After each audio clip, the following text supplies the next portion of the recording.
Intel says wounded, but do not underestimate him. He is one of us. Extremely dangerous.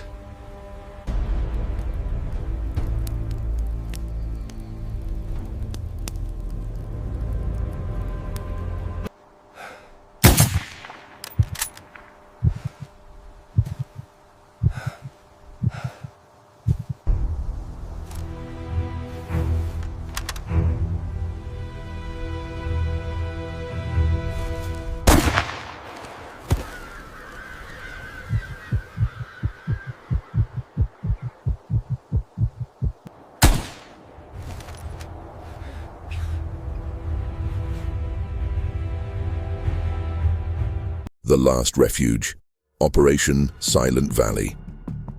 There are moments in a sniper's life when training meets reality in such a brutal way that no manual, no simulation, no veteran's lecture can fully prepare you.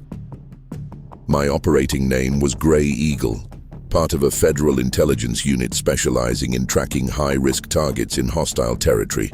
I had 17 years of service when I was ordered to join the team that would hunt Marcus Dwayne Holloway, a man wanted for violent crimes including armed robbery, kidnapping, and confrontations with authorities that left 2 officers seriously injured in the Blue Ridge Mountains, Virginia.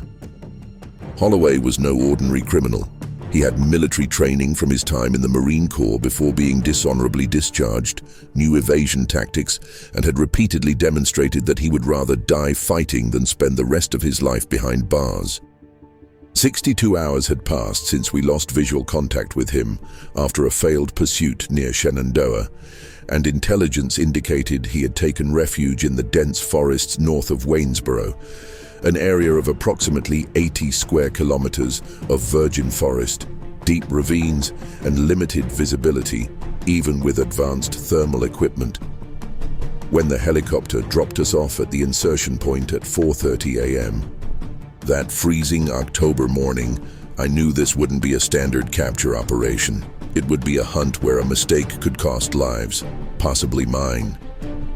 The team consisted of 8 operators besides myself, 4 ground tracking agents, 2 communications and interception specialists, a combat medic, and the operation commander, a veteran named Thomas Garrett, who had participated in missions in conflict zones that he never fully detailed.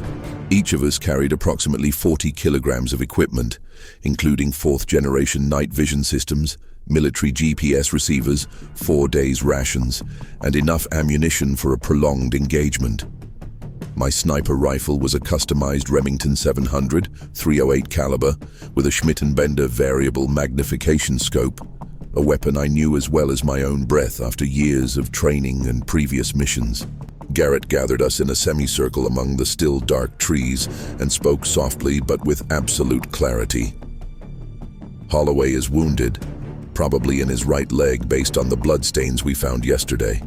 This makes him slower but also infinitely more dangerous because he knows he's cornered. Don't underestimate a wounded animal, especially one that has been trained to kill. They divided us into 3 tracking pairs, each covering a specific sector based on analysis of likely escape routes, while I would be positioned at a high point overlooking the valley where the main trails converged. The hike to my position took 2 hours, climbing a steep slope covered in slippery moss, carrying all that weight while maintaining absolute silence. Because in these missions, even the sound of a branch breaking can alert the target and compromise days of planning. Before we continue, tell me in the comments, where are you watching us from right now? And if you want to hear more real accounts of intelligence operations like this one, subscribe to the channel and activate the bell because we post true stories every day. When I finally reached my designated position, a rocky outcrop overlooking 3 ravines that formed a natural Y in the terrain, the sun was beginning to illuminate the eastern horizon with that diffuse, cold autumn light that makes everything sharper and crueler. I set up my equipment with my usual meticulousness. Tripod adjusted to compensate for the irregular angle of the rock. Scope calibrated for an estimated distance of 400 to 600 meters.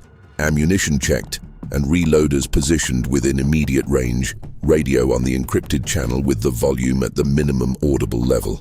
Through the scope, I began the process I had been taught repeatedly in training.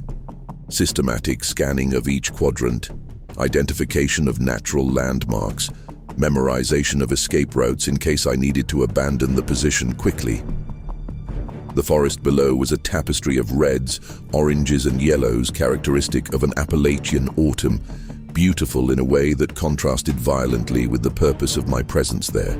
The radio crackled softly, and I recognized Garrett's voice. Gray Eagle. Confirm position and status. I pressed the transmit button once. Position confirmed. Excellent visibility. Northern sector covered. 2 hours passed in almost meditative silence. Only the sound of the wind in the trees and the distant song of birds unaware that they would witness something terrible that day. Then the radio exploded in controlled activity. All units, we have makeshift camp markings, eastern sector, approximately 700 meters from the Eagle position, moving to investigation. The next 3 hours were a mixture of mounting tension and operational boredom, that strange mental state where you're simultaneously on high alert and forced to remain completely still. Through the scope, I followed the cautious movements of the trackers. Small, camouflaged figures gliding among the trees like shadows, communicating through hand signals and sporadic radio transmissions.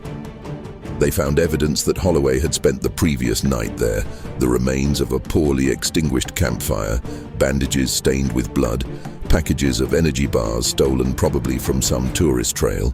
But he had already moved, always moving.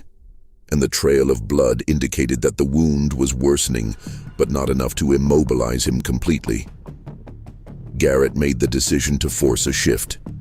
2 teams would advance in a pincer movement, while the third blocked the southern route, pushing Holloway toward the open valley where I had a clear view. It was a risky tactic because it assumed that a desperate man would make logical choices, but sometimes there is no better option than taking calculated risks. I adjusted my position slightly, checking the wind and distance compensation for the 3rd time, mentally running through the checklist that had saved me on previous missions.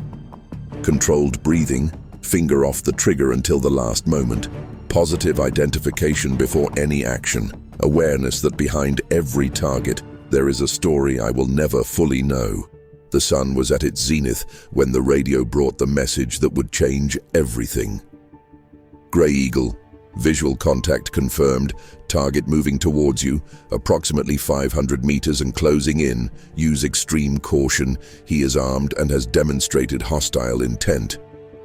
Through the high-powered scope, I saw him emerge from the line of trees like an apparition. A tall, thin man, visibly limping but moving with a determination fueled by adrenaline and desperation. Marcus Holloway carried what appeared to be a hunting rifle, likely stolen from some isolated cabin during his escape, and his movements had that erratic quality of someone who had spent days without proper sleep, wounded and aware that the net was closing in. He stopped several times, looking back, clearly aware that he was being followed, but still not fully comprehending the extent of the operation mounted against him. My finger found the trigger, not pressing it but simply making contact, preparing my body for the muscular sequence I had practiced thousands of times in training camps. The protocol was clear, and I had reviewed it with Garrett before the insertion. Attempt at verbal surrender, clear and audible commands, use of lethal force only if the target demonstrated unequivocal intent to engage. Garrett's voice blared through the radio, amplified by the portable megaphones the team carried. Marcus Dwayne Holloway, you are surrounded by federal agents. Drop your weapon and lie on the ground with your hands behind your head. This is your only opportunity to surrender peacefully. The echo of the words reverberated through the valley, and for a moment it seemed that perhaps, just perhaps, it would end without further violence. But Holloway reacted in a way that transformed hope into inevitability. He raised his rifle toward the nearest trackers, not a gesture of surrender but of final defiance. And I knew with absolute certainty what I needed to do. There was no room for hesitation, no luxury of prolonged reflection, only training taking control of the body while the mind recorded every detail of that moment with terrifying photographic clarity. The world slowed down in the way veterans describe, but you only understand it when you experience it personally. I took a deep breath, just a half cycle as I'd been taught, letting the air out gently while my finger applied increasing pressure to the trigger, feeling exactly where resistance would become a shot. The scope showed Holloway in details I didn't want to see, his face marked by days of exposure, his eyes showing a mixture of fear and determination, his hands trembling slightly as he pointed the gun at men who were simply doing their duty.